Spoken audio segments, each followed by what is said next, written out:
invitación, pastores, la pastora Gloria, hermano John, muchísimas gracias.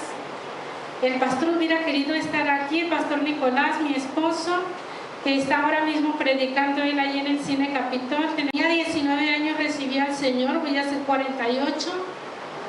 Y en esa época yo estaba ya estudiando secretaria administrativa bilingüe. Luchaba muchísimo, por cierto. Pero me di cuenta que el conocer al Señor le da un entendimiento diferente que no tenerlo. Amén. Además del gozo de la salvación y todas esas cosas, bueno, hay una canción que yo escuché en aquellos ayeres que decía: cuando yo me enamoré de Cristo, yo no pensé que le podía amar más, pero me doy cuenta que al pasar de los años sigo amándole más y más. Amén. Y es lindo, ¿verdad? Es las claves para enfrentar la crisis financiera. Amén. Gloria a Dios. Es bien interesante que estén tratando este tema. Hace unos 3 años, en un retiro, es muy importante esto, ¿no? En un retiro había una persona que me decía, este tema de las maldiciones, y me decía: pastor, es importante es que antes que nos vayamos trate el tema financiero. Y se me olvidó. Tantos temas que hay que tratar, tratamos unos temas, se me olvidó. Y ahí vamos a salir, era una velada, y de repente estaba yo ahí tomando, presidiendo en la velada, era ya casi para concluir, y acuérdame que la hermana había dicho.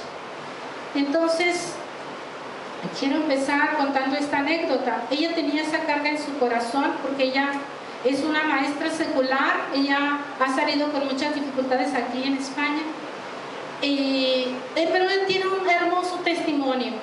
Ella tenía esa carga y me acordé, dije, bueno, me acordé del Salmo 34, verso 10, que dice: los leoncillos necesitan y tienen hambre, pero los que buscan a Dios no tendrán necesidad de ningún bien. Y me acordé en aquella ocasión y hablé de que había una persona, cuando yo estaba pastoreando, siempre me decía: pastor, aquí están los 10mitos. Me decías: aquí están los 10mitos, y aquí están los 10mitos. Hasta que un día yo di una enseñanza acerca de la economía, la administración, como cristianos. Y después ese anciano, era un diácono, vino y me pidió perdón. Me dice: hermana, yo no estaba dando parte de los diezmos, no estaba siendo fiel. Y digo: ay, con razón decía 10mitos, era el diezmo de los diezmos, ¿saben? Y también otra persona me pidió perdón, y bueno, me tocó también pedirle perdón, porque cuando venía con los diezmos, como tenía una familia numerosísima, y era una familia súper humilde, yo sabía lo que era padecer necesidad, venía con los diezmos, yo decía: no, hermano, no, úselo para su familia y tome en cuenta como que me lo ha dado. Y cuando esa misma persona me dijo: hermana, usted me quitó bendición, por su culpa nosotros hemos estado tan mal así. Y le dije: hermano, perdónenme, le voy a decir que es verdad, que usted tiene razón. Tenemos que aprender a pensar como Dios piensa. Amén. Ese es el primer principio para romper con la crisis financiera. Luego tengo aquí una definición que me llamó mucho la atención, seguramente la habrán visto o la habrán tomado, pero si no, la repito. Tengo aquí algo largo, pero hay algo importante.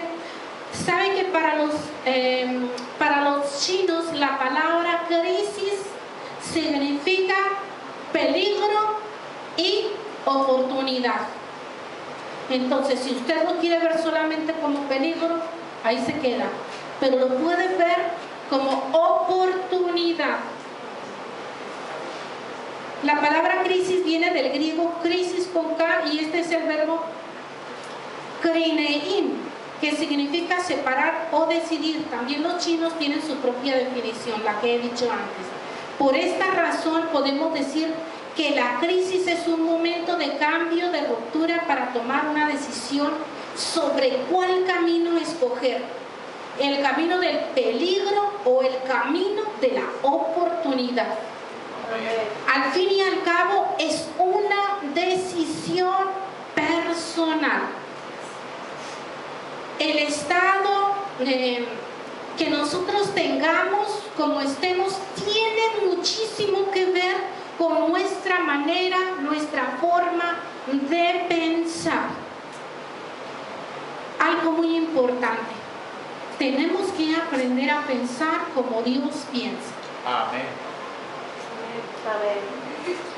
Yo sé que hay quienes aquí estamos queriendo crecer en la palabra, hay quienes aquí como que están queriendo arrancar en la palabra, aprender. Y yo quiero decirle que aprender a pensar como Dios piensa va a ser de tremenda bendición para su vida.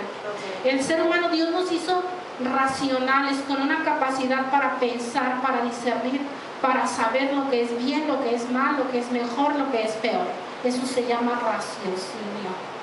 Dios nos creó, nos hizo con una capacidad de raciocinio. Y Dios, a través de la Escritura y la palabra, quiere, nos insta, no nos manipula, diferente del diablo. El diablo manipula, Dios no manipula. Dios nos anima, nos insta, nos enseña a pensar.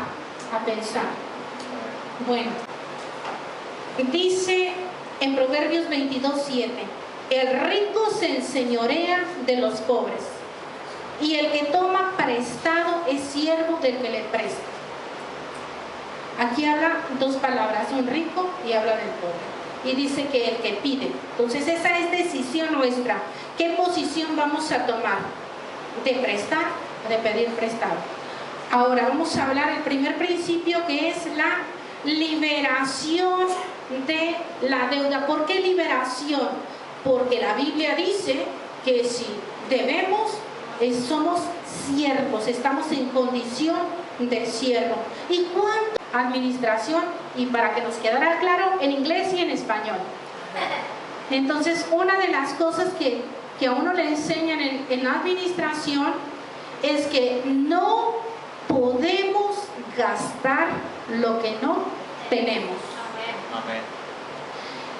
Número uno, ya empezamos mal. Luego, la otra cosa, el otro principio para liberarnos de las deudas es que tenemos que aprender a generar. ¿Qué es eso de aprender a generar?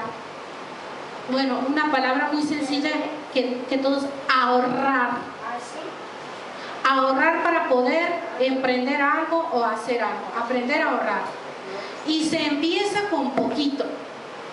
Yo escuché el testimonio en la radio cristiana, por cierto, el testimonio hace como unos 4 años, de una mujer de 70 años que siempre por X o Y razón no había tenido luna de miel. Se casó, tuvo 14 hijos, como la mayoría de ustedes y yo. Bueno, tenemos 3.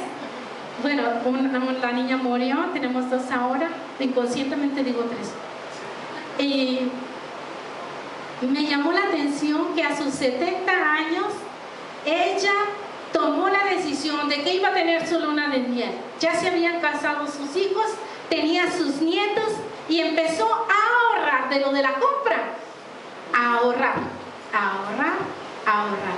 Y después, no sé cuántos años de ahorrar, decidió darse el lujo ella misma de pagar su luna de miel con su esposo. ¿Cuántos aquí no han tenido luna de miel?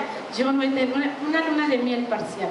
Bueno, entonces ahorrar es otro de los principios. Generar. Tenemos que aprender a generar.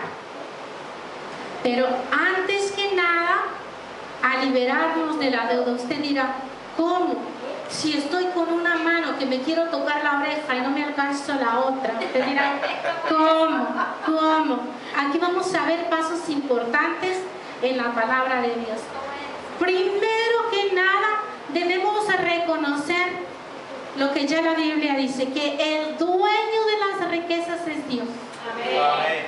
El dueño de la creatividad, la inteligencia y las circunstancias es Dios. Amén.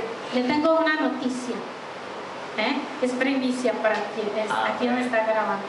Dios no está en crisis ni financiera financiera, ni emocional, ni circunstancial. Amén. Dios está en abundancia.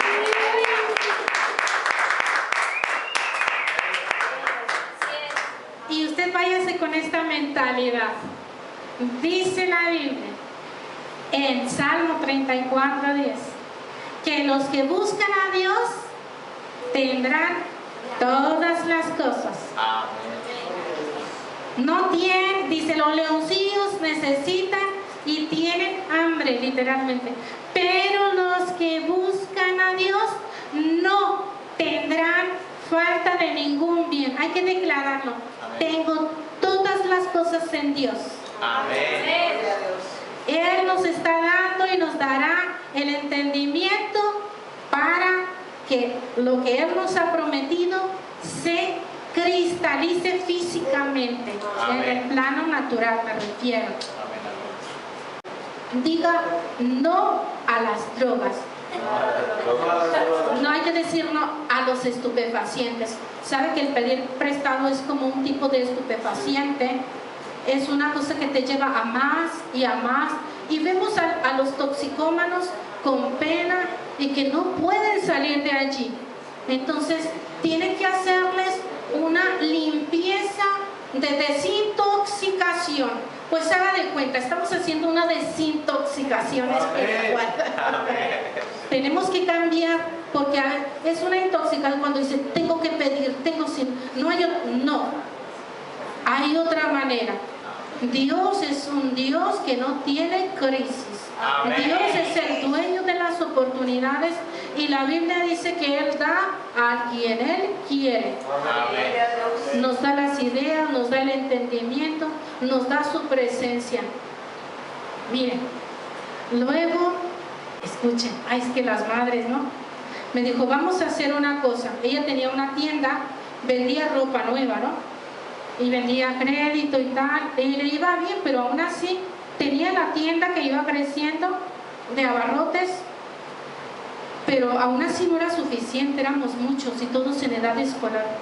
Y ella dijo, vamos a hacer una cosa, me vas a prometer, porque yo tenía 19 años, me dijo, me vas a prometer que no te vas a poner de novia mientras estés estudiando.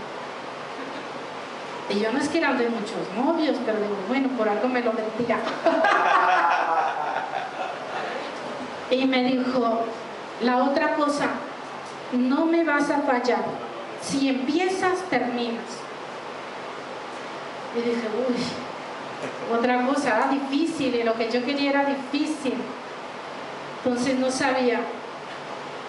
Y me dijo, yo voy a hacer un sacrificio, voy a vender comida. Y me vas a ayudar los fines de semana. Entonces ella puso un pequeño, además de un pequeño restaurante en una habitación de la casa. Me vas a ayudar. De lunes a viernes yo veré cómo hago. Pero el sábado y el domingo me vas a ayudar. Ya éramos cristianos. Así que oramos, pusimos aquel negocio en las manos de Dios. Lo primero lo pusimos en las manos de Dios. Era una escuela muy cara. Bueno, yo me gradué y a los demás fue porque no quisieron de mis hermanos. Y yo, la única de 9 hermanos que hice carrera.